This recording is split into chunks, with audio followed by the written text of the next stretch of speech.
So hey guys, what's up? It's your boy Nizam Vlogs. So back again with my personal favorite series of reaction, and today we have a video that called History Most Famous Quote Cracked by a Muslim. I'm not sure what that mean, but let's see the video first.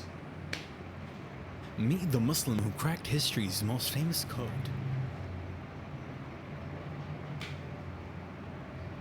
It's safe to say that there is no ancient writing system that has captured the attention of anyone who came across it the way Egyptian hieroglyphic writing has. For centuries, emperors, scholars, travelers, grave robbers, and many others have stopped by the walls of Egypt's enduring monuments to examine the mysterious symbols and images etched into the stone, thinking about what they might mean. It was in the 1820s that the French scholar Jean-François Champollion finally cracked the code, opening the door for the world to study and discover the incredible ancient history of Egypt in a way that had previously been impossible. But was Champollion really the first person to successfully decipher the Egyptian hieroglyphs? He certainly deserves credit for his groundbreaking achievement in Egyptology. But in reality, the process was underway almost 1,000 years before Champollion was even born, because at the end of the 9th century, an alchemist by the name of Abu Bakr ibn Washiyah managed to decipher about half of all Egyptian hieroglyphic symbols, considering the fact that there are a total of about 700 to 800 symbols to be cracked. This was an achievement that deserves recognition. Ibn Washiyah's contribution was first brought to light in 2004 by the London-based Egyptologist Dr. Okasha Al-Dali, a professor at UCL's Institute of Archaeology. Muslims are urged in Quran, almost every other page. There are 15 ayah in Quran which sound very similar to these ones here. All these ayahs encourage Muslims and ties them into looking around them in the universe and study what they see around them. So it's not just a natural curiosity of human beings that encourage Arabs to take interest in ancient Egypt. It is all these ayahs in Quran that entice and encourage Muslims to take closer look and study the world around them, the world of the ancient civilizations, ancient cultures, if only to establish the reasons of this mice and learn the fate and avoid it. If people were whatever wrong they did and they were destroyed as a result, the Muslims should learn the lesson and don't do the same. Al-Dali did extensive research on the study of ancient Egypt and medieval Arab Islamic writing and convincingly argued that not only did Muslims express a deep interest in the study of ancient civilizations, but that they could also correctly decipher Egyptian hieroglyphic script. But who was this Ibn Washiyah? And why was he trying to decipher the hieroglyphs in the first place? The little information we have about his background is hopelessly confusing. He lived in Kufa, Iraq, during the Abbasid period, when the scholarly and scientific movement at the famous House of Wisdom in nearby Baghdad was in full swing. And he was an alchemist, which was probably in the hope of discovering the ancient Egyptians' secrets of alchemy that he was trying to decipher their mysterious system of writing. He hacked other cryptic alphabets as well, 93 of them.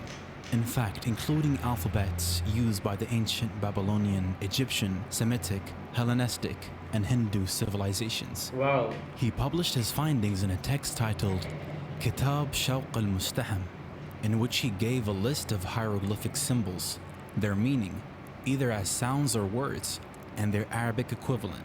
Al-Dali compared Ibn Washiyah's conclusions on hieroglyphics with Egyptologists' modern-day understanding of them, and found them to be because accurate. Back then they don't have technology. The discovery of Ibn Washiyah's contribution opened up the discussion of the role of classical Muslim thinkers in the field of Egyptology, which had been ignored for centuries, partly because of a prevailing Eurocentric emphasis on history, and partly because the relevant manuscripts were scattered and not accounted for. Just a few years after El-Dali's revelations, some historians have already begun to recognize Ibn Washiyya as the first real Egyptologist in history. Wow. About a century later, another Muslim, Abu Rayhan al-Burayni, would become the first Indologist in history. El-Dali emphasized that because of their prejudices about Islam, Western scholars have been unfair to classical Muslim Egyptologists. Western culture misinterprets Islam because we in the West think teaching of civilizations before the Quran is shunned, which isn't the case, he said. They valued history and assumed Egypt was a land of science and wisdom, and as such they wanted to learn their language to have access to such vast knowledge. In reality, the research in Egyptology that classical Muslims carried out is even more reliable than the research of their contemporaries in pre-modern Christian Europe.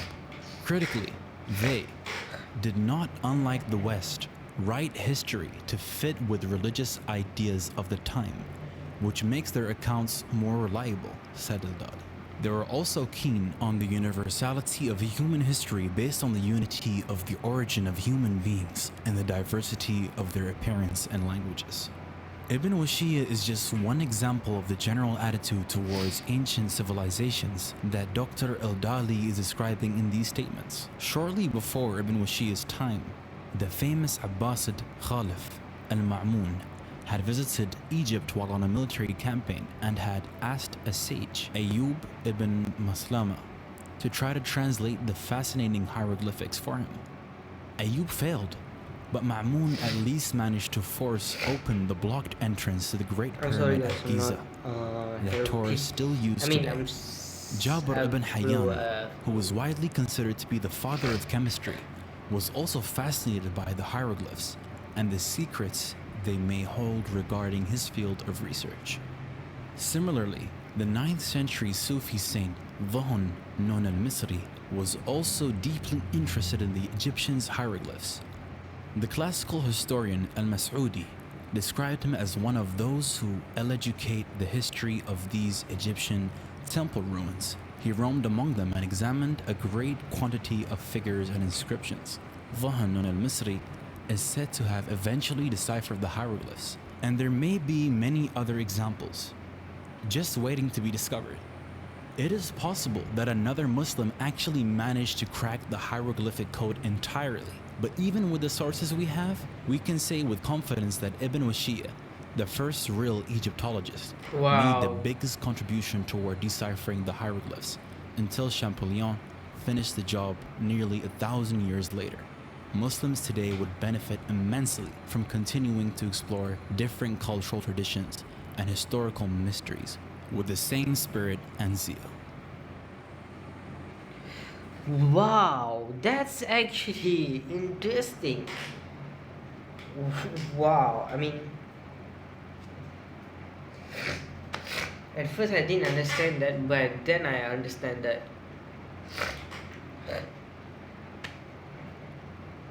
The science and the letter of the ancient time, this guy, Abu Ibn Wayhu, if I'm not mistaken, he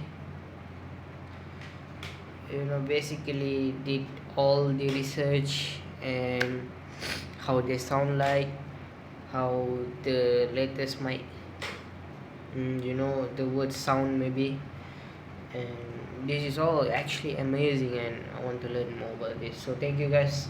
I hope you all have a good day. Peace.